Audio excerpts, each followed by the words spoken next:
Subscribe करें हमारा YouTube channel, bell icon को क्लिक करना ना भूलें, जिससे आगे आने वाले सभी यूट्यूब अपडेट्स, वीडियोस, नोटिफिकेशंस आपको मिलते रहें।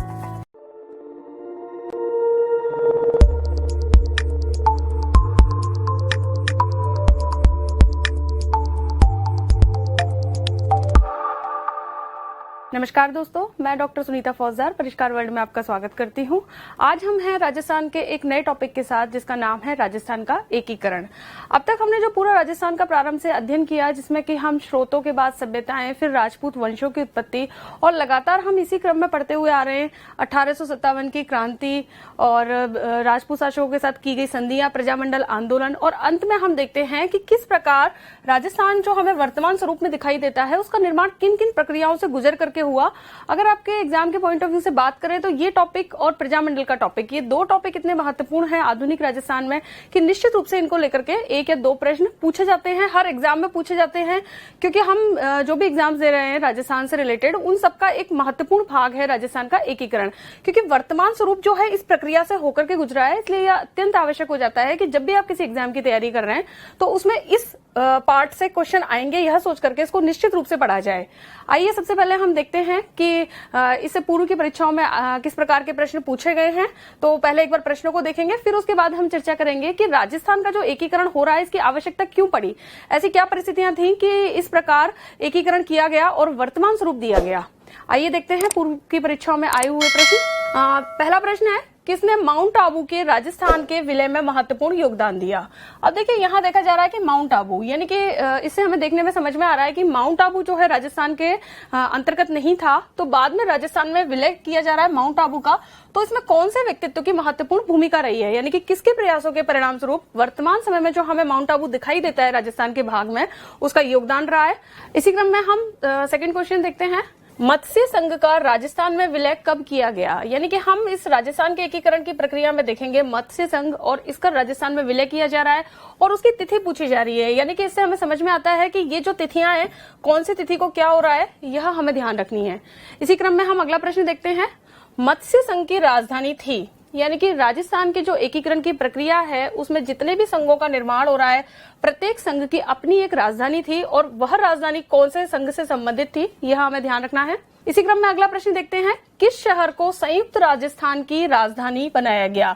यहाँ हम देख रहे हैं कि राजस्थान के एकीकरण की जो प्रक्रिया है, उससे संबंधित जो अलग अलग चरण हैं, उनकी राजधानियां, उनकी तिथि, उनके प्रमुख व्यक्तित्व, उनसे संबंधित विशेष रूप से प्रश्न पूछे जा रहे हैं।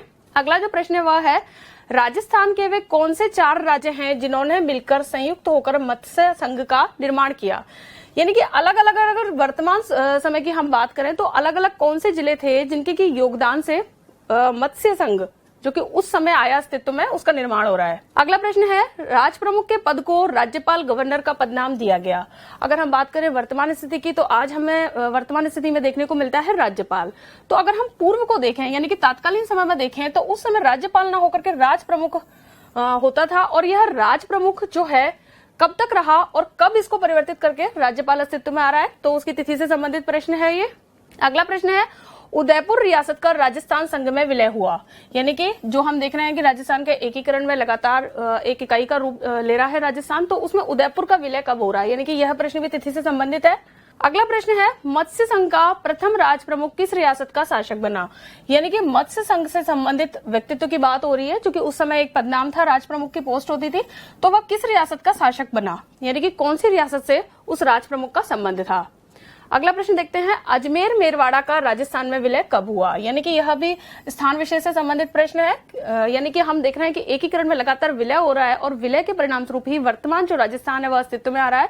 तो इसी क्रम में ये प्रश्न है कि अजमेर मेरवाड़ा का राजस्थान में विलय कब हुआ, यानी कि तिथि पूछी गई है इसकी भी। अगला प्रश्न हमारे सामने है, राजस्थान के एकीकरण का श्रेय है। यानी कि राजस्थान वर्तमान समय का जो हमें राजस्थान अस्तित्व में आता हुआ दिखाई दे रहा है, उसके एकीकरण का जो श्रेय है वह निम्न में से किसको जाता है। अगर हम बात करें तो सारे के सारे जो व्यक्तित्व हैं वह एकीकरण से जुड़े हुए हैं। लेकिन प्रश्न यह है कि सबसे महत्वपूर्ण भूमिका जो है इस एकीकरण में किसकी थी, यानी कि व्यक्तित्वों की क्या भूमिका रही है, यह भी हमारे ध्यान रखने योग्य बात है। अब हम आगे बढ़ते हैं, टॉपिक पे आते हैं, राजस्थान का एकीकरण। सबसे पहले जो प्रश्न उठता है वह उठता है कि राजस्थान का जो एकीकरण हो रहा है इसकी आवश्यकता क्यों पड़ रही है। अगर हम बात करें तो भारत की आजादी जो है, आजादी से संबंधित लॉर्ड माउंटबेटन प्लान बन चुका था, यानी कि लॉर्ड माउंटबेटन योजना 3 जून 1947 को बन चुकी थी और उसमें यह निर्णय लिया जा चुका था कि भारत जो है उसका विभाजन किया जाएगा और भारत और पाकिस्तान जो हैं दो अलग अलग भाग बना दिए जाएंगे। अब प्रश्न उठता है कि भारत में इस समय जो देशी रियासतें थी उनके संबंध में क्या नीति अपनाई जाए, और देशी रियासत जो कि उस समय ब्रिटिश सरकार के प्रति उत्तरदायी थी, तो ये और उन देशी रियासतों ने ब्रिटिश सरकार के साथ जो संधियां कर ली थी उन संधियों को समाप्त कर दिया गया और ये निर्णय लिया गया कि भारत की जो नई उत्तरदायी सरकार बनेगी वह इन देशी रियासतों के संबंध में निर्णय लेगी। तो अब ये जो एकीकरण हो रहा है, ये देशी रियासतों का एकीकरण हो रहा है और उनको एक सूत्र में बांधने का प्रयास किया जा रहा है भारत के परिप्रेक्ष्य में। और यहाँ जो हमारा टॉपिक है, यहाँ राजस्थान के परिप्रेक्ष्य में हम पढ़ेंगे। अब देखिए इसमें जो महत्वपूर्ण भूमिका रही है और किस किस प्रकार से इसके एकीकरण की प्रक्रियाएं चली हैं, वह हमारा विषय है आज का। तो इसमें हम देखते हैं कि राजस्थान का जो एकीकरण है, इसमें सबसे जो महत्वपूर्ण भूमिका रही है वह रही है सरदार वल्लभ भाई पटेल की। सरदार वल्लभ भाई पटेल के नेतृत्व में ही रियासती विभाग का गठन हुआ और इनके नेतृत्व में ही सर्वाधिक महत्वपूर्ण भूमिका रही राजस्थान के एकीकरण की। अगर हम बात करें जिस समय भारत को आजादी मिल रही है उस समय राजस्थान में 19 रियासतें, 3 ठिकाने और 1 केंद्र शासित प्रदेश यह अस्तित्व में थे। अब देखिए इसमें जो 3 ठिकाने थे, ये तीन ठिकाने थे, लावा, नीमराना, कुशलगढ़।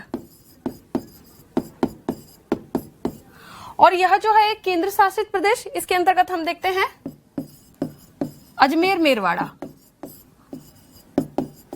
अगर हम बात करें तो हम देखते हैं कि ब्रिटिश सरकार जब है उस समय का ये महत्वपूर्ण भाग था अजमेर मेरवाड़ा, यानी कि जिस समय भारत को आजादी मिल रही है उस समय राजस्थान की स्थिति है कि इसमें 19 रियासतें हैं, 3 ठिकाने हैं और 1 केंद्र शासित प्रदेश है। इन सबको मिलाकर के ही राजस्थान का एकीकरण किया जा रहा है, जो कि प्रक्रिया हम देखते हैं कि 18 मार्च 1948 से प्रारंभ होकर के 1 नवंबर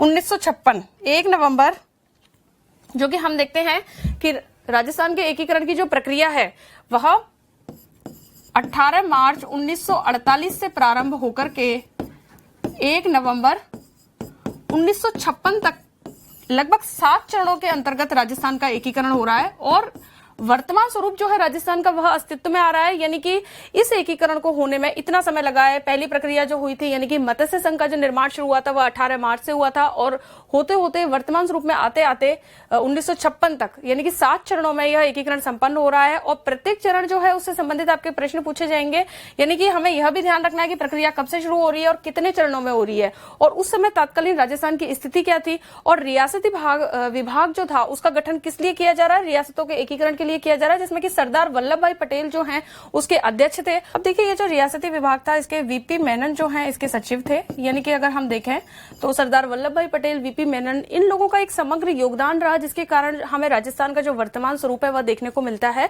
यानी कि इन महत्वपूर्ण शख्सियतों के अभाव में हम इस प्रकार से इस एकीकरण को नहीं देख पाते।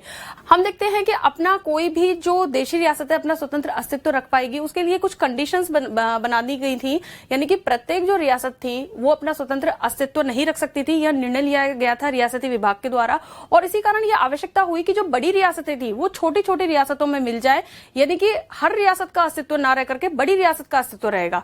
इसके संबंध में यहाँ हमें काफी विवाद देखने को मिलता है क्योंकि जितने भी शासक थे वह अपने स्वतंत्र अस्तित्व को छोड़ करके समग्र राजस्थान को एक रूप में परिवर्तित नहीं करना चाहते थे और अगर समस्त राजस्थान जो है अगर एक रूप में नहीं आता तो हम देखते हैं कि सारा का सारा जो क्षेत्र है वह अलग अलग पृथक हो जाता।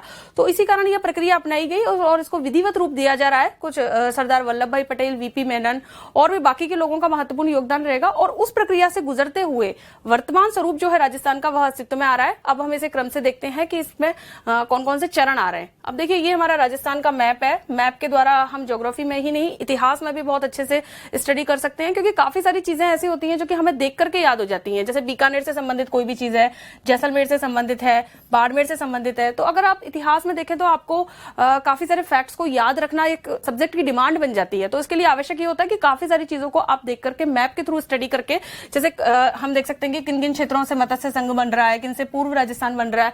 तो इस तरीके से आपको ये जो है टोटल जो राजस्थान का मैप है वह अच्छे से आपको लर्न होना चाहिए, जिससे कि आप जिस भी चरण को पढ़ रहे हैं तो उस चरण को पढ़ते समय आप इसको अच्छे से रिवाइज कर सके।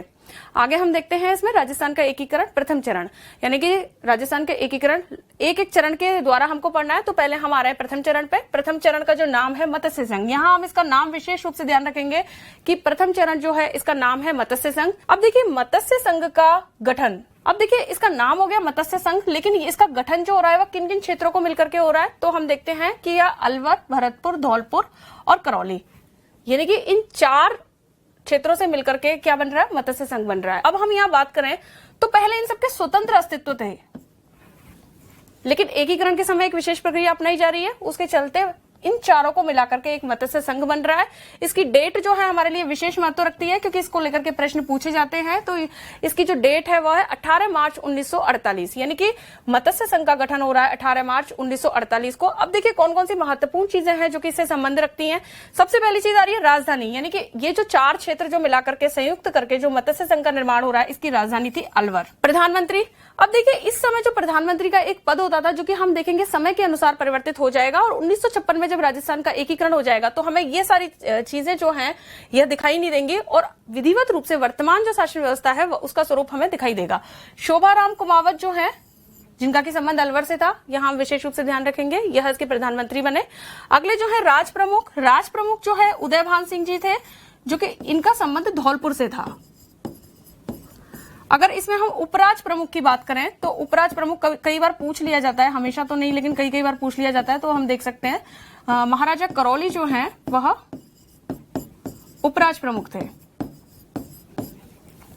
आगे देखते हैं हम इसमें उद्घाटन करता है, यानी कि मत्स्य संघ जो है इसका उद्घाटन किसके द्वारा किया जा रहा है, एनवी गडगिल के द्वारा किया जा रहा है। नरहरि सिंह विष्णु गडगिल थे ये, इनके द्वारा इसका उद्घाटन किया जा रहा है। अब देखिए इसमें महत्वपूर्ण चीज जो हमें दिखाई देती है वह ये दिखाई देती है कि जिस समय भारत को आजादी मिल रही है उस समय प्रत्येक रियासत जो है अपने स्वार्थों के चलते अपना एक अलग अस्तित्व रखना चाह रही है। तो हम देखते हैं कि अगर पूर्वी राजस्थान के संदर्भ में अगर हम बात करें तो पूर्वी राजस्थान की जो रियासतें थी, भरतपुर, अलवर, इनमें मेव जाति जो थी उसकी प्रमुखता थी, और ये अपना एक अलग मेविस्तान बनाने वाले थे।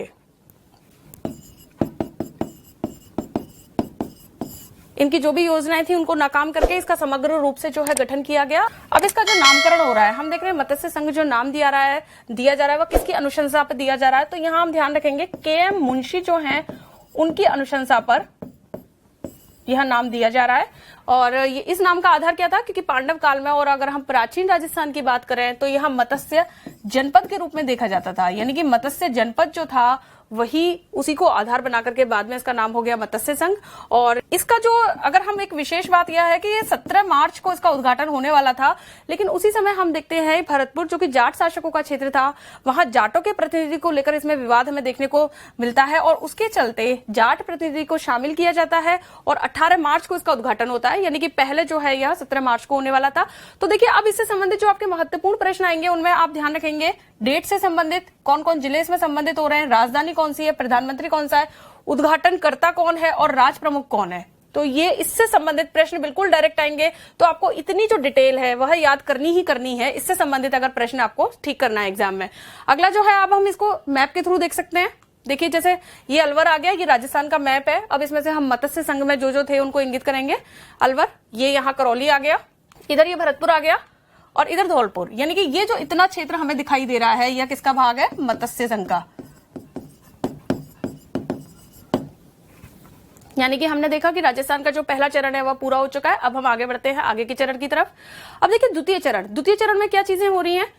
द्वितीय चरण का नाम यहाँ हमें देखने को मिलता है पूर्व राजस्थान। देखिए, इसको नाम को लेकर के कंफ्यूज नहीं हो रहा है, कई जगह तो ये पूर्व राजस्थान मिलता है और कई जगह पूर्व राजस्थान नहीं मिलता, खाली द्वितीय चरण मिलता है। अब देखिए इसके अंतर्गत क्या स्थिति है, हम देखते हैं इसके अंतर्गत जो रियासतें आ रही हैं, कौन कौन सी रियासतें आ रही हैं, कोटा, बूंदी, झालावाड़, बांसवाड़ा, टोंक, प्रतापगढ़, शाहपुरा, किशनगढ़, डूंगरपुर, कुशलगढ़। कुशलगढ़ देखिए जैसा कि हमने पूर्व में चर्चा की थी, ठिकाना था।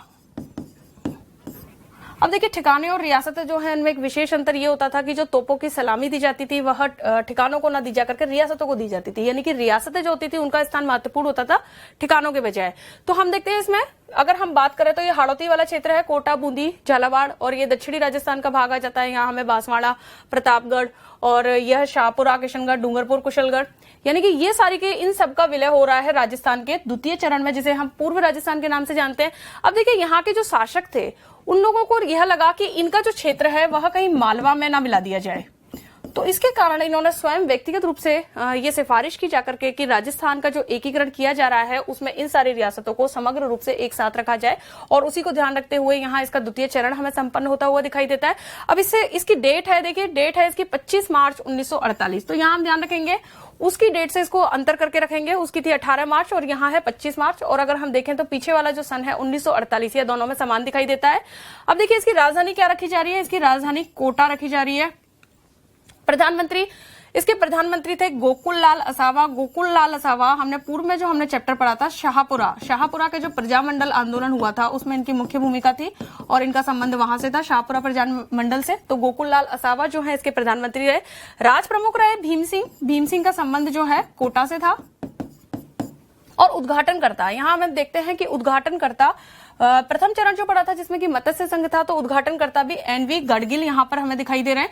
तो ये इससे संबंधित समग्र जानकारी है। तो इतनी ये कौन कौन से जिले हो रहे हैं, देखो ये आपको जो जिले हैं ये आपको निश्चित रूप से याद करने पड़ेंगे। इसके लिए आप अपनी किसी भी तरीके से जैसे आपको सहूलियत हो वैसे कर सकते हैं। जैसे कि हम देख सकते हैं कि ये जो हाड़ौती वाला क्षेत्र है उसके एक साथ कर लिए, दक्षिण के एक साथ कर लिए, तो लेकिन ये आपको याद करने पड़ेंगे क्योंकि कई बार उठ करके प्रश्न आ जाता है कि निम्न में से झालावाड़ जो है उसका विलय कब हो रहा है या कोटा बूंदी का कब हो रहा है, यानी कि राजस्थान के एकीकरण के कौन से चरण में हो रहा है।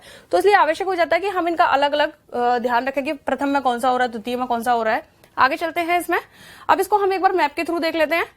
जैसे ये किशनगढ़, डूंगरपुर, कुशलगढ़ देखेंगे, हम ध्यान रखेंगे कुशलगढ़ जो ठिकाना था यह बांसवाड़ा के अंतर्गत था। बांसवाड़ा, प्रतापगढ़, देखिए प्रतापगढ़ का भी विलय द्वितीय चरण में हो रहा है। झालावाड़, कोटा, बूंदी, टोंक, शाहपुरा, तो इस तरीके से ये सारी की सारी जो रियासतें हैं वह राजस्थान के द्वितीय चरण का भाग बन रही हैं। और उसकी जो प्रमुख चीजें हैं कि उद्घाटनकर्ता कौन है, प्रमुख कौन है, प्रधानमंत्री कौन है, वह सब हमें ध्यान रखनी है। इसी क्रम में हम आगे चलते हैं। तृतीय चरण जो है, देखिए हम देखते जाएंगे कि जैसे जैसे चरण परिवर्तित होगा वैसे वैसे इसका नाम परिवर्तित होता जाएगा। तृतीय चरण जो है उसको संयुक्त राजस्थान के नाम से जाना जाता है। अब देखिए यहाँ क्या विशेष चीज हो रही है, सबसे पहला इसका समय क्या है इसका 18 अप्रैल 1948, यानी कि दो प्रकार से प्रश्न यहाँ पूछा जाएगा कि संयुक्त राजस्थान जो है उसका निर्माण कब हो रहा है या फिर राजस्थान का तृतीय चरण, यानी कि दोनों प्रकार से हमें ध्यान रखना है कि जो तृतीय चरण है वही संयुक्त राजस्थान है। 18 अप्रैल 1948। इससे संबंधित क्या है, राजधानी। देखिए यहाँ राजधानी इसकी रखी जा रही है उदयपुर। अब देखिए इसमें अब हम इसको पूर्व से कंपैरिजन करते हुए पढ़ते हैं कि इसमें पहले की अवस्था से क्या परिवर्तन आया। पूर्व राजस्थान, यानी कि हम देखें कि सबसे पहले मत्स्य संघ बन रहा है जिसमें कि 4 रियासतें थी, उनको हमने अलग कर दिया। दूसरा चरण जो है जिसको कि पूर्व राजस्थान के नाम से हमने जाना, जिसमें कि हाड़ौती का क्षेत्र और अन्य क्षेत्र शामिल थे, दक्षिणी राजस्थान का क्षेत्र शामिल था, उसमें सिर्फ उदयपुर रियासत जो है जोड़ दी गई। यानी कि हम यहाँ देख रहे हैं कि इसमें बहुत ज्यादा रियासतों का विलय न होकर के सिर्फ एक उदयपुर रियासत जो है उसको मिलाया जा रहा है, और राजधानी भी जो रियासत मिल रही है उसी को राजधानी बनाया जा रहा है। अब देखिए प्रधानमंत्री माणिक्यलाल वर्मा, इनसे हम सभी परिचित हैं। उदयपुर के प्रजामंडल आंदोलन में इनकी विशेष भूमिका थी, हमने बहुत विस्तार से इनके बारे में पढ़ा है। राज प्रमुख रहे, उदयपुर के शासक वर्ग से संबंधित थे भूपाल सिंह। उद्घाटनकर्ता, अब देखिए यहाँ उद्घाटनकर्ता के रूप में कौन देखने को मिल रहा है, पंडित जवाहरलाल नेहरू। अब देखिए जब जो हम चरण पढ़ते जाएंगे उसका पूर्व से कंपैरिजन करते जाएंगे जिससे कि आप कंफ्यूज ना हो। पहले और द्वितीय में कौन थे, गडगिल थे, जो कि दोनों में कॉमन थे, और यहाँ हमें कौन दिख रहे हैं, पंडित जवाहरलाल नेहरू दिख रहे हैं। यानी कि जो तृतीय चरण है संयुक्त राजस्थान का, इसमें सिर्फ हमको एक चीज याद रखनी है कि जो द्वितीय जो चरण था उसमें सिर्फ क्या हो रहा है, उदयपुर को जोड़ा जा रहा है, और फिर उदयपुर से ही संबंधित व्यक्ति जो हैं मुख्य भूमिका में हमें दिखाई देते हैं, जैसे कि माणिक्यलाल वर्मा, भूपाल सिंह, और राजधानी भी उदयपुर। अब देखिए इसको हम मैप के थ्रू देख सकते हैं। यहाँ यानी कि पूर्व राजस्थान है ये पूरा, और यहाँ इसमें क्या जोड़ दिया जा रहा है, उदयपुर जोड़ दिया जा रहा है, तो यहाँ उदयपुर को इंगित कर दिया गया है। इसी क्रम में हम अब अगले चरण में देखते हैं वृहद राजस्थान, यानी कि फोर्थ जो चरण चल रहा है, चौथा जो चरण चल रहा है, उसमें राजस्थान के एकीकरण का नामकरण फिर से परिवर्तित हो रहा है। हम देखते हैं यहाँ क्या हो रहा है, वृहद राजस्थान हो रहा है, यानी कि पहला जो था उसमें मत्स्य, सेकंड में पूर्व राजस्थान, तीसरे में संयुक्त राजस्थान और चौथे में वृहद राजस्थान। देखिए बार बार इस चीज पर जोर दिया जा रहा है कि इसका नामकरण, क्योंकि नामकरण को लेकर के प्रश्न आते हैं कि कौन से चरण का क्या नामकरण था, इसलिए आप विशेष रूप से इस चीज पर फोकस करेंगे कि किसका नामकरण कहाँ किस तरीके से परिवर्तित हो रहा है। अब देखिए इसका गठन की अगर हम बात करें तो इसका गठन हो रहा है 30 मार्च 1949 को। जैसा कि हमने देखा क्वेश्चंस में कि इनकी तिथि भी याद रखनी है हमको, तो निश्चित रूप से आप एक एक करके सबकी तिथि याद रखेंगे। अब देखिए यहाँ क्या विशेष चीज हमें देखने को मिलती है, संयुक्त राजस्थान में जयपुर, जोधपुर, जैसलमेर और बीकानेर रियासतें। यहाँ हमने देखा कि प्रथम जो चरण था वह मत्स्य राजस्थान, मत्स्य संघ था, द्वितीय जो था वह पूर्व राजस्थान था, तृतीय जो था संयुक्त राजस्थान था, जिसमें कि हमें एक रियासत मिलती हुई दिखाई दी थी, उदयपुर। अब देखिए उदयपुर के मिलने के बाद जो पूर्व राजस्थान था वह किसमें परिवर्तित हो गया, संयुक्त राजस्थान में, और संयुक्त राजस्थान में हम देख रहे हैं कि 4 रियासतें मिलने के बाद में यह किसमें परिवर्तित हो गया, वृहद राजस्थान में। यह अंतर आप विशेष रूप से ध्यान रखेंगे, यानी कि पूर्व राजस्थान जो था उसमें 1 रियासत मिली तो वह संयुक्त बन गया, और संयुक्त में 4 मिली तो वह वृहद बन गया। अब देखिए इसकी राजधानी क्या रखी जा रही है, राजधानी जयपुर रखी जा रही है। प्रधानमंत्री, इसके प्रधानमंत्री हैं हीरालाल शास्त्री। हीरालाल शास्त्री जो है जयपुर के पहले मनोनीत मुख्यमंत्री की भूमिका में भी हमें दिखाई देंगे आगे, तो इसके प्रधानमंत्री थे हीरालाल शास्त्री। अब देखिए यहाँ जो है विशेष चीज जो है महाराज प्रमुख, महाराज प्रमुख जो है बनाए गए भूपाल सिंह, महाराज प्रमुख भूपाल सिंह को बना दिया गया। ऐसा बताया जाता है कि विवाद के चलते इनको आजीवन महाराज प्रमुख बनाया गया था इनकी मांग के अनुसार। और राज प्रमुख देखिए, राज प्रमुख कौन है, मानसिंह द्वितीय। मानसिंह द्वितीय जो है अंतिम राज प्रमुख थे, जयपुर से इनका संबंध था, जयपुर के शासकों में हमने इनको विशेष रूप से पढ़ा था, तो राज प्रमुख बना दिया गया मानसिंह द्वितीय को। और अब देखिए इसमें उपराज प्रमुख की बात आएगी, किसी किसी के उपराज प्रमुख पूछ लिए जाते हैं, सबके ना पूछ करके किसी किसी विशेष के पूछ लिए जाते हैं। तो यहां हम देखते हैं कि जोधपुर के शासक हनुवंत सिंह और कोटा के शासक भीम सिंह, ये यहाँ उपराज प्रमुख की भूमिका में रहते हैं। अब देखिए यहाँ जो है राजधानी को लेकर के भी विवाद हो जाता है जयपुर और जोधपुर में कि कौन सी राजधानी बनाई जाएगी, लेकिन पेयजल के साधनों और भौगोलिक स्थिति को देखते हुए जयपुर जो है वह राजधानी बन जाती है और बाकी रियासतों को कुछ कुछ चीजें मिल जाती हैं जिससे कि उनका भी महत्व बना रहे। तो यह जो है इससे भी विशेष रूप से प्रश्न पूछे जाते हैं कि 4 रियासतें मिल रही हैं और किसको क्या पोस्ट दी जा रही है यहाँ पर, तो यह हमारे लिए विशेष महत्व रखता है। अब देखिए उद्घाटनकर्ता जैसे कि हमने देखे पहले और जो द्वितीय थे उनके थे गॉडगिल, तृतीय के थे जवाहरलाल नेहरू और चतुर्थ के हमें देखने को मिल रहे हैं सरदार वल्लभ भाई पटेल, जिनकी की महत्वपूर्ण भूमिका रही है जो कि इस समय गठित होने वाले। अब देखिए जो रियासती विभाग था उसकी अगर हम बात करें वह 5 जुलाई 1947 को उसका गठन हो रहा है। कई बार इसकी डेट पूछ ली जाती है, तो पूर्व में जहां चर्चा की गई थी तो वहां इसकी डेट रह गई थी, तो आप ध्यान रखेंगे कि रियासती विभाग जो है वह 5 जुलाई 1947 को इसका गठन हो रहा है। सरदार वल्लभ भाई पटेल जो है इसके अध्यक्ष थे, वीपी मेनन जो है मुख्य सचिव थे, और इस रियासती विभाग और इन सभी लोगों की सूझबूझ के कारण ही हमें राजस्थान जो है अलग अलग जो कि बटा हुआ था वह हमें समग्र रूप में दिखाई देता है। अब देखिए सर्वाधिक महत्वपूर्ण चीज जो हमें इस समय देखने को मिलती है कि 30 मार्च को ही राजस्थान दिवस मनाया जाता है।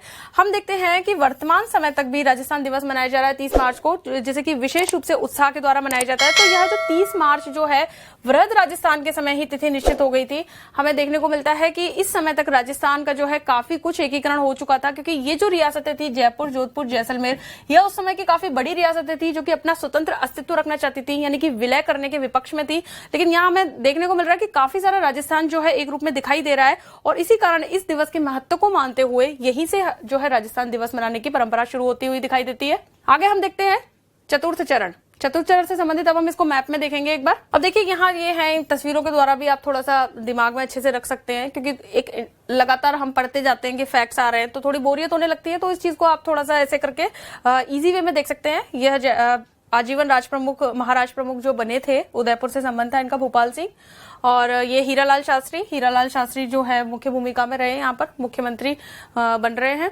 और मानसिंह द्वितीय जो कि राज प्रमुख के रूप में है। तो ये जो 3 महत्वपूर्ण शख्सियत हैं जो कि हमें वृहद राजस्थान से देखने को मिलती हैं, यानी कि इन तीनों की अलग अलग पोस्ट थी, जैसे कि इनकी ये भोपाल सिंह आजीवन महाराज प्रमुख थे। फिर देखिए यहाँ क्या हो रहा है कि जब 4 बड़ी रियासतों का विलय हो रहा है तो एक बहुत ही महत्वपूर्ण जिम्मेदारी हो जाती है इस एकीकरण के संबंध में कि इनसे संबंधित जितने भी व्यक्ति थे जो कि एकमत नहीं हो रहे थे, तो उनको एकमत में लाने के लिए इन सबको किसी न किसी पद को देकर के इनको संतुष्ट किया जा रहा है यहाँ पर। और सरदार पटेल जो कि इसके हमें उद्घाटनकर्ता के रूप में दिखाई देते हैं और रियासती विभाग के प्रमुख के रूप में। देखिए अब हम इसको मैप के द्वारा भी देख सकते हैं एक बार। जैसलमेर, जोधपुर, बीकानेर, जयपुर, यानी कि ये चारों रियासतें और पहले का संयुक्त राजस्थान में उदयपुर मिल गया था पूर्व राजस्थान में, और ये 4 रियासतों के मिलने के बाद ये वृहद राजस्थान। देखिए जब भी आप इसको पढ़ रहे हैं तो एक एक चरण को, जब जैसे ही हम अलग स्टेप पर आ रहे हैं, यानी कि फर्स्ट चरण हो रहा है फिर उसके बाद सेकंड हो रहा है, तो आप जो पूर्व में हमने पढ़ा है उसको एक बार रिवाइज करते जाइए, वरना आप एंड तक पढ़ लोगे और जब एग्जाम में ये प्रश्न में दिखाई देगा तो सारे के सारे जितने भी चरण है उनमें कंफ्यूजन आपको होता हुआ दिखाई देगा। तो इसके लिए आवश्यक क्या है कि जब भी आप दूसरे पे आ रहे हो तो दूसरे और पहले में कोई अंतर जो है, जो मुख्य अंतर है, वो आप पढ़ते टाइम डिसाइड कर लें। आगे हम देखते हैं पंचम चरण जो है संयुक्त वृहद राजस्थान, यानी कि हम देख रहे हैं लगातार इसके नाम में परिवर्तन होता हुआ दिखाई दे रहा है। अब ये संयुक्त वृहद राजस्थान है, यानी कि यहाँ जो है एक अलग चीज इसमें जुड़ रही है। देखिए इसकी समय क्या है, 15 मई 1949। जैसा कि हमने देखा प्रश्न जो है डेट को लेकर के आएंगे, तो इसलिए इसका समय ध्यान रखना महत्वपूर्ण है। अब देखिए इस समय क्या हो रहा है, संयुक्त वृहद राजस्थान, जैसा कि हमने देखा कि 4 जब रियासतें मिल गई थी तो उन 4 रियासतों को मिलने के बाद राजस्थान बन गया था वृहद राजस्थान। अब उस वृहद राजस्थान जो है उसके नाम के आगे लग रहा है संयुक्त। तो इसमें क्या मिल गया, हमने क्या देखा कि मत्स्य जो है इसमें मिल जाएगा।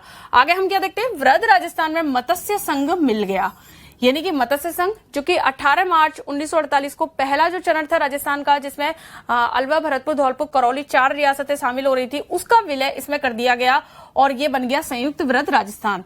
अब देखिए शंकर राय देव समिति, इसकी महत्वपूर्ण भूमिका थी इस विलय को करवाने में। यहां हम देखते हैं कि 4 जो राज्य थे उनमें भरतपुर, अलवर, धौलपुर और करौली। अब देखिए जैसा कि हम सभी जानते हैं, हमने राजस्थान की सीमा, राजस्थान का मैप का अच्छे से अध्ययन किया होता है, क्योंकि बाकी के जो विषय हम देखते हैं ज्योग्राफी, भरतपुर और धौलपुर जो है यह उत्तर प्रदेश से सीमा बनाते हैं, यानी कि उत्तर प्रदेश के आसपास लगे हुए हैं। भरतपुर और धौलपुर बॉर्डर पे है। तो यहाँ हम देखते हैं कि ये वहां से लगे होने के कारण तो इन क्षेत्रों पर उत्तर प्रदेश का विशेष रूप से प्रभाव देखा जाता है। इनकी भाषा जो होती है वह उत्तर प्रदेश की जैसी होती है। तो ये दोनों जो है अपना विलय करना चाहते थे उत्तर प्रदेश में, और अलवर और करौली जो है ये दोनों करना चाहते थे राजस्थान में। अब देखिए समग्र जो हमें राजस्थान दिखाई दे रहा है एकीकरण के बाद में, तो उसके लिए काफी चुनौतियों का सामना किया जा रहा है। तो इस समग्र इन चारों रियासतों का विलय एक साथ करवाने के लिए शंकर देव राय की अध्यक्षता में एक कमेटी बनी, और उस कमेटी ने जनमत संग्रह के आधार पर, यानी कि लोगों से अलग अलग चर्चा करके लोगों के क्या विचार है इसको लेकर के विचार जाने, और अंतिम रूप से इसका विलय किसमें कर दिया गया, संयुक्त वृहद राजस्थान में। यानी कि पहले की जो 4 रियासतें और पूर्व राजस्थान को मिलाकर के वृहद राजस्थान बन गया था, उसमें मत्स्य संघ का विलय कर लिया गया और उसमें शंकरदेव।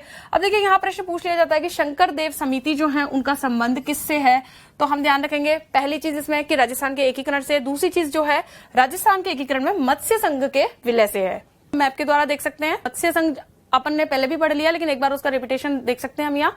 अलवर, करौली, भरतपुर, धौलपुर, यानी कि इन चारों रियासतों को पहले का जो वृहद राजस्थान था उसमें मिला दिया गया और नाम क्या हो गया है इसका, संयुक्त वृहद राजस्थान।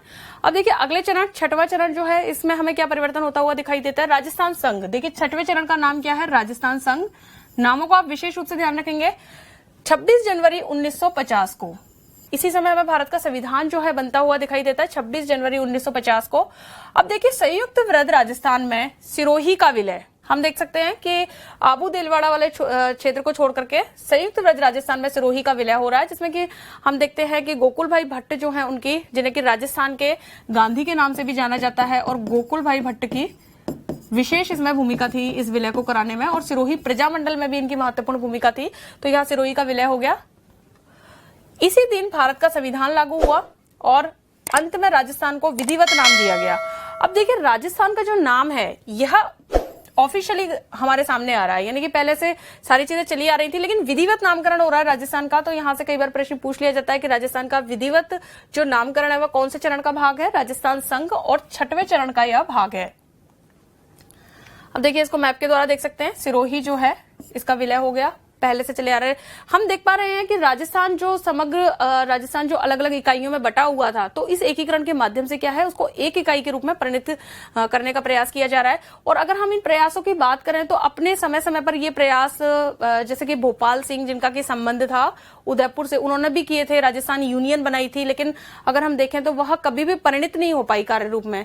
जयपुर के जो थे मान सिंह, उन्होंने भी इस क्षेत्र में प्रयास किए थे, हाड़ौती संघ ने भी इस क्षेत्र में प्रयास किए थे। तो सारे के सारे जब प्रयास हमने देखे कि वह असफल हो गए, तो अंतिम रूप से जो है सरदार वल्लभ भाई पटेल के चलते यह प्रक्रिया जो है कार्य रूप में परिणित हो पाई। अगला जो है 7वां चरण, और यह इसका है अंतिम चरण।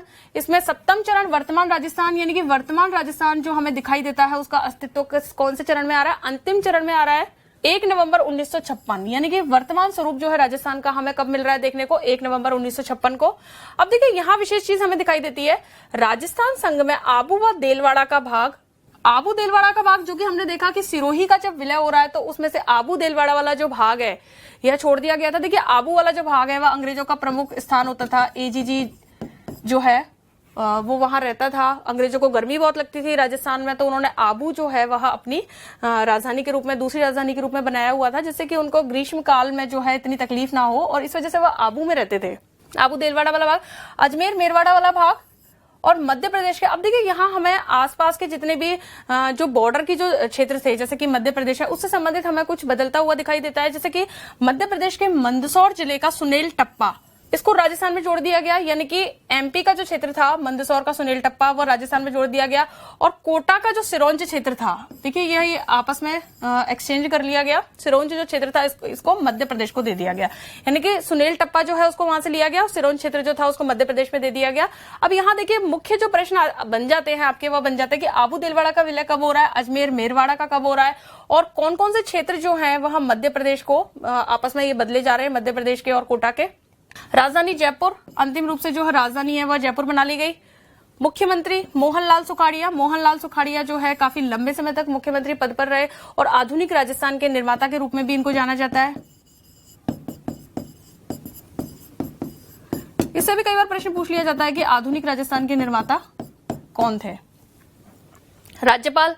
अब देखिए यहां हमने देखा इस जो 7वां जो चरण हो रहा है और जो वर्तमान स्वरूप आ रहा है, इसमें हमें जो मुख्य चीज होती हुई दिखाई देती है कि राज प्रमुख, महाराज प्रमुख, प्रधानमंत्री और वो सारे के सारे जो पहले से जो पद चले आ रहे थे वो सारे के सारे पद समाप्त हो गए।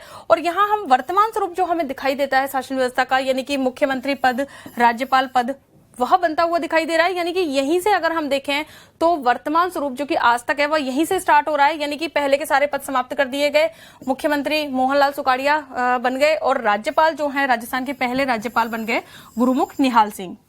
तो इस तरीके से राजस्थान का वर्तमान स्वरूप हमें इन चरणों में देखने को मिलता है। अलग अलग क्षेत्र के हिसाब से अलग अलग समय पर इनका विलय हो रहा है और अलग अलग व्यक्तियों की उन क्षेत्र के विलय में महत्वपूर्ण भूमिका रहती है। अब देखिए इसको हम एक बार इसके द्वारा देख सकते हैं कि अंतिम चरण में मुख्य रूप से हमें ये अजमेर मेरवाड़ा वाला जो भाग था उसका विलय होता हुआ दिखाई दे रहा है राजस्थान में, और सिरोही का आबू देलवाड़ा वाला भाग। और अगर हम सिरोही की बात करें तो सिरोही का जो विलय है हमें पहले ही 6वें चरण में होता हुआ दिखाई देता है। अब यहाँ हम देखेंगे संभावित प्रश्न, जिससे कि आपको इस टॉपिक को आपने जो समग्र रूप से पढ़ा उससे आपको कॉन्फिडेंस आएगा कि प्रश्नों को आप अच्छे से बहुत आसानी से हल कर पा रहे हो। इसमें देखते हैं हम पहला प्रश्न, राजस्थान के एकीकरण में कुल कितने चरण थे? यानी कि राजस्थान के एकीकरण की जो प्रक्रिया हमें देखने को मिल रही है यह कितने चरणों में हो रही है। कई बार ऐसा होता है कि हम लगातार फ्लो में पढ़ते चले जाते हैं और हम जो है उसकी काउंटिंग नहीं कर पाते, तो यहाँ आप स्टार्टिंग से ही ध्यान रखेंगे कि प्रक्रिया जो है कितने चरणों में हो रही है। ऑप्शन ए है 8, ऑप्शन बी है 7, ऑप्शन सी है 4 और ऑप्शन डी है 6। तो देखिए 7 चरणों में हमने देखा प्रथम चरण, द्वितीय चरण, तृतीय, चतुर्थ, पंचम, षष्ठम और सप्तम चरण, जिसके परिणाम स्वरूप हमें वर्तमान राजस्थान अस्तित्व में आता हुआ दिखाई देता है। इसी में हमारा सेकंड क्वेश्चन जो है वह है, राजस्थान के एकीकरण के समय सबसे अंत में किस रियासत का विलय किया गया? अब देखिए जब हम लगातार प्रथम चरण से पढ़ रहे हैं तो लगातार जो रियासतें हैं वो हमको अलग अलग करके रखनी है कि किस में किसका विलय हो रहा है, तो उसी के अनुसार हम इसका आंसर बहुत आसानी से कर पाएंगे। ऑप्शन ए है अजमेर, ऑप्शन बी है उदयपुर, ऑप्शन सी है जैसलमेर और ऑप्शन डी है अलवर। देखिए यह राइट आंसर है अजमेर, यानी कि अजमेर मेरवाड़ा वाला जो पार्ट था वह अंत में विलय हुआ। अब यहाँ हम अगर अलवर से लेते हैं, अलवर की बात करें तो अलवर जो है मत्स्य संघ का भाग था। अगर हम उदयपुर की बात करें तो उदयपुर जो है तृतीय चरण में मिल रहा है, उदयपुर।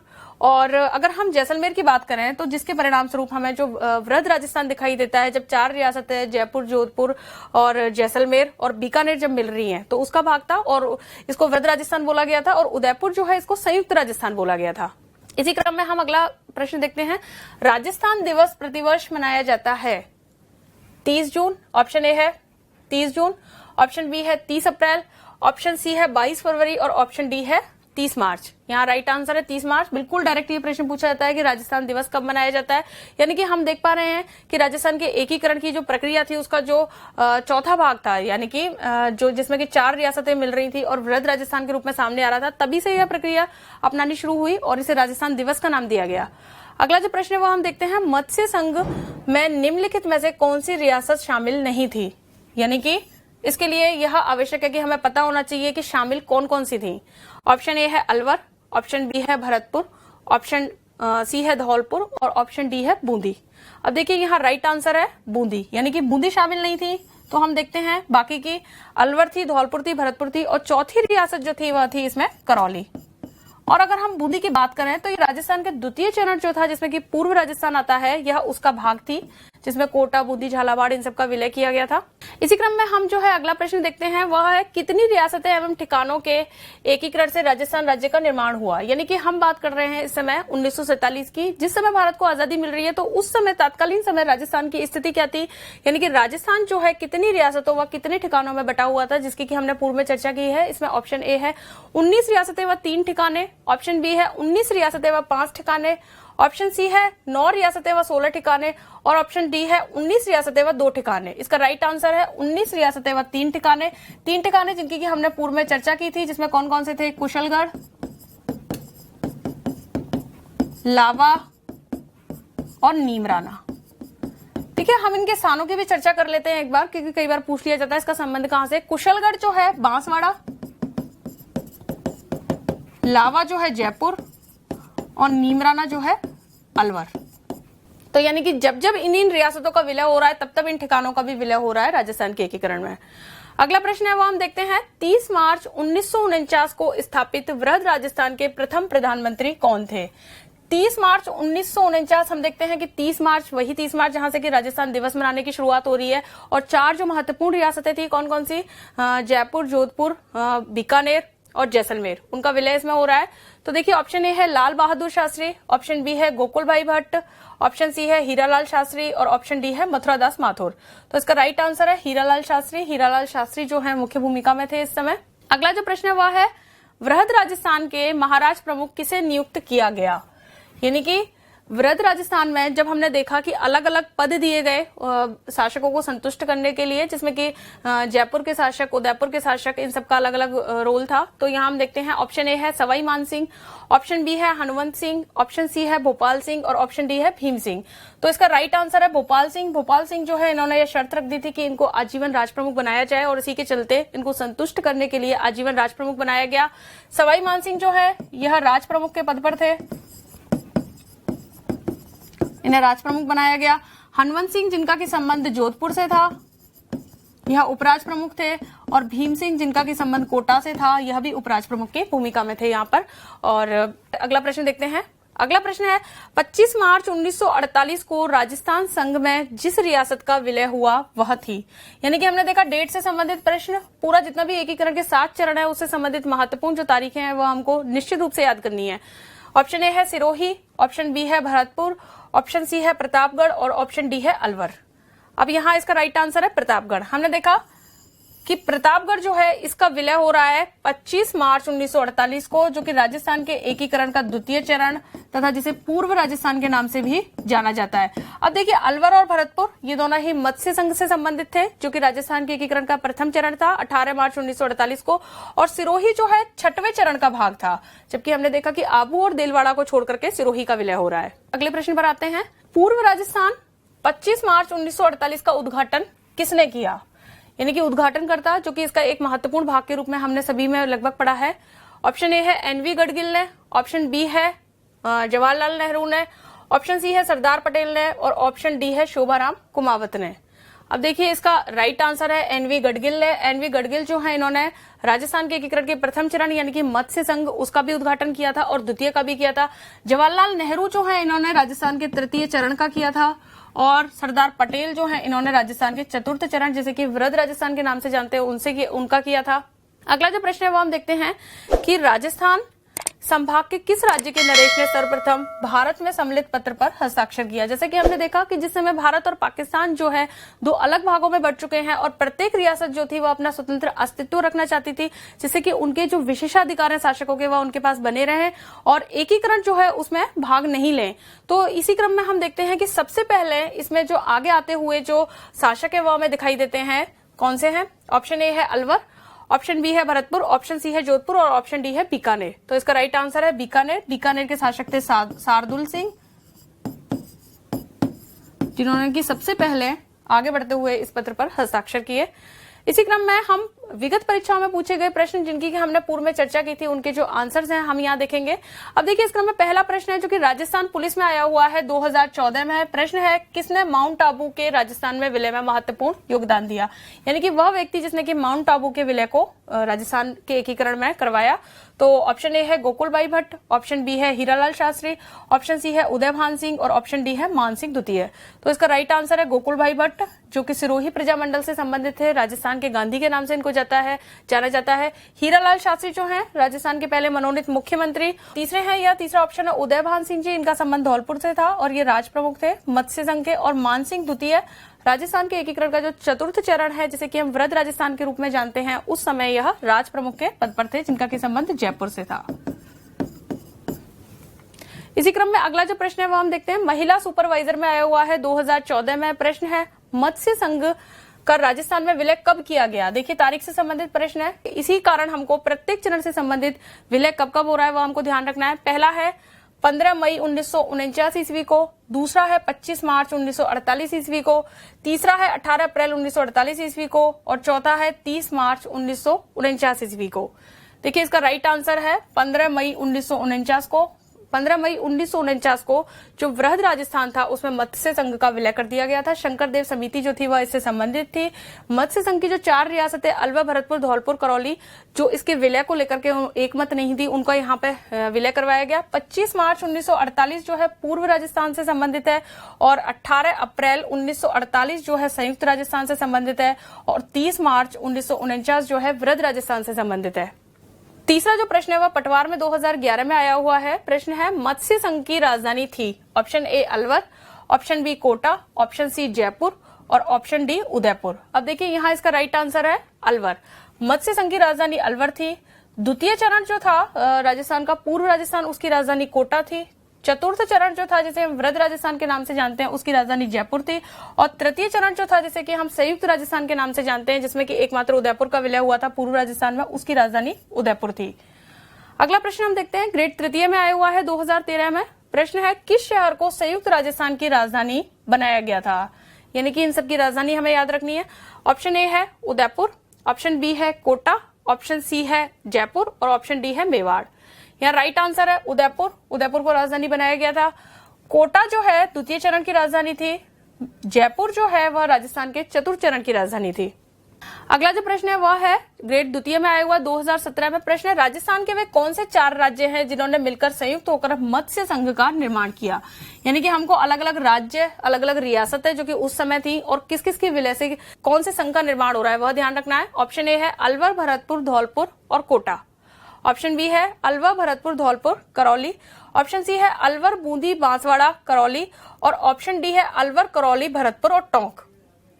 अब देखिए इसका राइट आंसर है बी है अलवर, भरतपुर, धौलपुर, करौली। मत्स्य संघ का जो निर्माण हुआ था वह इनसे हुआ था और बाकी की जो रियासतें हैं उसमें से कुछ कुछ जो है मत्स्य संघ से संबंधित है लेकिन सारी नहीं है।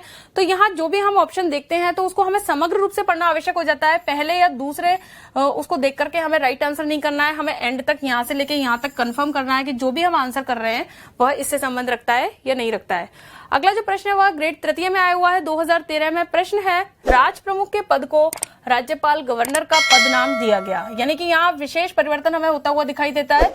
जो पहले से लगातार चरणों में, यानी कि पहले के जो चरणों में राज प्रमुख के रूप में चला आ रहा था, वहां उसको परिवर्तित करके क्या बन गया, राज्यपाल बन गया, जो कि वर्तमान शासन व्यवस्था का एक महत्वपूर्ण भाग है। 1900 ऑप्शन ए है 1948 ईस्वी में, ऑप्शन बी है 1949 ईस्वी में, ऑप्शन सी है 1950 ईस्वी में और ऑप्शन डी है 1956 ईस्वी में। हम देखते हैं 1956 ईस्वी में, जबकि क्या अस्तित्व में आ रहा है, वर्तमान राजस्थान अस्तित्व में आ रहा है 1 नवंबर 1956 को। तो वहीं से यह महत्वपूर्ण परिवर्तन हो रहा है कि राज प्रमुख का पद समाप्त करके राज्यपाल आ रहा है। अगला जो प्रश्न है वह ग्रेड द्वितीय में 2013 और राजस्थान पुलिस में 1999 में आया हुआ है। प्रश्न है उदयपुर रियासत का राजस्थान संघ में विलय हुआ, यानी कि उदयपुर रियासत को कब विलय किया गया राजस्थान में। ऑप्शन ए है 18 मार्च 1948 ईस्वी, ऑप्शन बी है 18 अप्रैल 1948 ईस्वी, ऑप्शन सी है 30 मार्च 1949 ईस्वी और ऑप्शन डी है 30 अप्रैल 1949 ईस्वी। इसका राइट आंसर है 18 अप्रैल 1948 ईस्वी को उदयपुर का विलय किया गया। अगर हम पहले ऑप्शन की यहाँ बात करें तो 18 मार्च 1948 ईस्वी को मत्स्य संघ का निर्माण हो रहा है। 30 मार्च 1949 ईस्वी को वृद्ध राजस्थान, जहां से कि हमें राजस्थान दिवस मनता हुआ दिखाई देता है, उसका निर्माण हो रहा है। अगला प्रश्न है जो कि ग्रेड द्वितीय में 2013 और पीटीआई में 2013 में आया हुआ है। प्रश्न है मत्स्य संघ का प्रथम राज प्रमुख किस रियासत का शासक बना, यानी कि मत्स्य संघ का जो राज प्रमुख बना उसका संबंध कौन सी रियासत से था। जैसे कि हम सभी ने देखा कि मत्स्य संघ जो है 4 रियासतों से मिलकर के बन रहा था तत्कालीन समय में, अलवर, भरतपुर, धौलपुर और करौली। तो कौन से रियासत से संबंध था राज प्रमुख का। ऑप्शन ए है अलवर, ऑप्शन बी है भरतपुर, ऑप्शन सी है धौलपुर और ऑप्शन डी है करौली। इसका राइट आंसर है धौलपुर। धौलपुर के थे उदयभान सिंह जी, जो कि इसके प्रमुख बने थे। अगर हम बात करें बाकी की रियासतों की तो करौली के जो थे वह उपराज प्रमुख थे और अलवर और भरतपुर मत्स्य संघ के भाग थे। अगला जो प्रश्न है वह आरएस में 2009 में आया हुआ है। प्रश्न है अजमेर मेरवाड़ा का राजस्थान में विलय कब हुआ, यानी कि अजमेर मेरवाड़ा वाला जो भाग है राजस्थान में कब सम्मिलित किया गया, जिसके परिणाम स्वरूप हम देखते हैं कि राजस्थान का एकीकरण संपन्न होता हुआ दिखाई देता है। ऑप्शन ए है 26 जनवरी 1956 को, ऑप्शन बी है 15 मई 1949 को, ऑप्शन सी है 1 नवंबर 1956 को और ऑप्शन डी है 26 जनवरी 1950 को। इसका राइट आंसर है 1 नवंबर 1956 को, जिसमें कि हमें वर्तमान राजस्थान अस्तित्व में आता हुआ दिखाई देता है। 26 जनवरी 15 मई 1949 को राजस्थान में मत्स्य संघ का विलय हो रहा है। 26 जनवरी 1950 को हमारे देश का संविधान लागू हो रहा है। तो ये इस तरीके से हम इसको सॉल्व कर सकते हैं। अगला जो प्रश्न है वह पटवार में आया हुआ 2011 में और कृषि पर्यवेक्षक में आया हुआ है 2012 में। प्रश्न है राजस्थान के एकीकरण का श्रेय है, यानी कि वह व्यक्तित्व जिसका महत्वपूर्ण योगदान रहा है किसमें, राजस्थान को एकीकरण को करवाने में। ऑप्शन ए है सरदार पटेल, ऑप्शन बी है एनवी गडगिल, ऑप्शन सी है वीपी मेनन और ऑप्शन डी है केएम मुंशी। अब देखिए यहाँ इसका राइट आंसर है सरदार पटेल। सरदार पटेल जो जैसा कि हमने देखा कि रियासती विभाग जो बना था 5 जुलाई 1947 को उसके प्रमुख अध्यक्ष थे, तो इनकी महत्वपूर्ण भूमिका रही थी। इनके ही अच्छे प्रयासों के द्वारा हमें वर्तमान जो हमें एक स्वरूप में दिखाई दे रहा है वह इनके ही प्रयासों का फल है। और अगर हम वीपी मेनन की बात करें तो वह रियासती विभाग के सचिव के रूप में थे, इनको लेकर के भी प्रश्न आता है। एनवी गडगिल जो है हमने देखा कि उद्घाटन करता थे, यानी कि 2 चरण जो थे, प्रथम चरण और द्वितीय चरण, उनके उद्घाटन करता एनवी गडगिल थे। और केएम मुंशी जो है कन्हैया लाल माणिक्य लाल मुंशी जो है इनकी ही अनुशंसा पर हमें प्रथम चरण जो था उसमें जो मत्स्य संघ नाम दिया जा रहा है, जो कि किसके ऊपर दिया जा रहा है, मत्स्य जनपद के ऊपर दिया जा रहा है। तो वह जो अनुशंसा थी, वह जो सिफारिश थी इसका नाम देने की, पूर्व की उस समय क्षेत्र विशेष की स्थितियों को ध्यान में रखते हुए वह केएम मुंशी की थी। तो इस प्रकार आज का जो हमने टॉपिक पढ़ा राजस्थान का एकीकरण, तो निश्चित रूप से इन प्रश्नों को सॉल्व करने के बाद आपको बहुत अच्छे से कॉन्फिडेंस आ गया होगा कि इससे संबंधित कोई भी प्रश्न अगर हमने इस टॉपिक से पढ़ा है तो वह आपका कोई भी क्वेश्चन बाहर नहीं जाएगा। और सबसे प्रमुख चीज जो हमें दिखाई देती है कि आप इसमें जो जो चीजें हैं उनको एक टेबल बना करके याद कर सकते हैं, या तो वो टेबल बना के आप अपने रूम की दीवार पे लगा सकते हैं, जिससे कि आप बार बार देखते रहें, जिससे कि सबकॉन्शियस माइंड में वो चीजें फिट हो जाएंगी। क्योंकि इसका कोई शॉर्टकट नहीं है, जो चीजें हैं वो आपको याद करनी पड़ेंगी, इनके नाम याद करने पड़ेंगे, डेट याद करनी पड़ेगी, रियासतों के नाम याद करने पड़ेंगे। तो अगर आपका कोई भी प्रश्न इससे गलत ना हो तो इसके लिए क्या होगा, आपको बार बार इसका रिवीजन करना पड़ेगा। क्योंकि अगर आप रिवीजन नहीं करोगे तो क्या होगा कि हम पहले अच्छे से पढ़ लेंगे, लेकिन जैसे ही हम एग्जाम में देखेंगे तो कंफ्यूजन क्रिएट होगा और जिसका परिणाम क्या होगा, नेगेटिव मार्किंग होगी और आपका एक अच्छा प्रश्न जो है वह हल होने से रह जाएगा। तो ये हमारा आज का टॉपिक था। तो मैं आशा करती हूँ कि निश्चित रूप से आप आज का ये जो टॉपिक है क्वेश्चंस और इस सब के माध्यम से अच्छे से समझ पाए होंगे। जल्दी ही मिलेंगे अगले टॉपिक के साथ, तब तक के लिए धन्यवाद।